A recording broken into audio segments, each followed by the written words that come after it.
podcast, and we're not allowed to record the speeches there, so I'm going to do it here. What's good, fam? Today, I'm here to spill the tea on one of history's most legendary rivalries. Can you guess? No, not TikTok versus YouTube, or Fortnite versus Minecraft, and definitely not Russia versus Ukraine. It's the ultimate clash. Parents versus teens. It's an eternal tug of war between I know best and you just don't understand me, punctuated by the occasional door slam, exaggerated sighs, and dramatic eye rolls. I'm Prathiksha, a teen myself, here to share the insert scoop. Now, let's step into the shoes of the main heroes of this battle. Teens. Walking appetites, sleep champions, hormonal hurricanes. At least in the eyes of our parents. We've got one foot firmly planted in childhood, where everything was blissfully carefree, and the other awkwardly stumbling into adulthood, where we think we know everything about everything. It's like we're stuck in a constant update process, loading and loading and loading. One moment we're making grand declarations of independence, and the next we're texting our parents, "Can you pick me up at 2 a.m.? Now, of course, we've got to meet our worthy opponents, the parents. They're like our personal IT tech support, always trying to fix us, even when we don't need it. And now, let's walk into the ultimate battlefield, the washroom. To us, it's not just a room. It's a sanctuary to text, scroll, escape the chaos, and maybe even dream up the next big mathematical theorem. But parents, they just don't seem to get it. Constantly knocking, asking, "How long are you going to stay in there?" Like, we're just trying to recharge for the next round of life. Cut us some slack. And then there's the moment where they look at us like we've turned into aliens. Have you ever heard, "This isn't the child I raised," or the more famous one, "When I was your age," when the dinosaurs were around? Then comes to our rooms.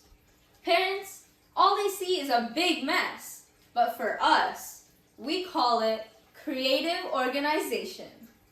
There's the cleanish clothes, the dirty clothes, and that one sock I will definitely wear again. It's not a mess, it's technically clean, I think.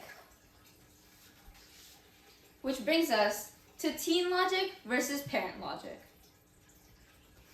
For us, why should we make our bed if it's just gonna get messy again? Or why should we wash the dishes right now when soaking is technically cleaning, right? Then there's the curfew debate. We're like, "I'm responsible," and parents hit back with, "Responsible? You lost your phone in the fridge last week." It's like they've got a whole list of our questionable decisions ready to ruin the mood. Not gonna lie, it's like we're from different planets. But I guess that's what makes life at home so entertaining. So, how do we make this work? Simple. Communication. So for real, the key to having a strong bond with someone is to have empathy, humor, and patience. Teens, put down your phone. Talk to your parents. Ask them, "How was your day today?" They'll be so shocked. And parents, I know you didn't know what you were signing up for when you gave birth to us. You thought you'd get a cute, cuddly baby, but instead, you got us. But still, you guys should try your best to connect with us too. Try asking your teen what their favorite trend was this week. You might learn a new dance or something completely random. Try spending time together without tech, or going on family outings without involving grocery shopping. Make chores fun by inviting incentives like snacks, or you can do a cooking competition with random ingredients. And if all else fails, pizza always wins. So, hear me out. Teens, let your parents do their protecting thing. Maybe you'll learn some of that timeless wisdom they keep yapping about. And parents, give your teens some space. We'll come back, safer, stronger, and maybe a little bit wiser. So, let's call a truce.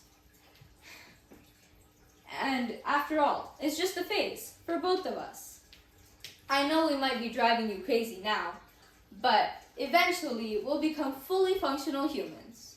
Hopefully. Thank you.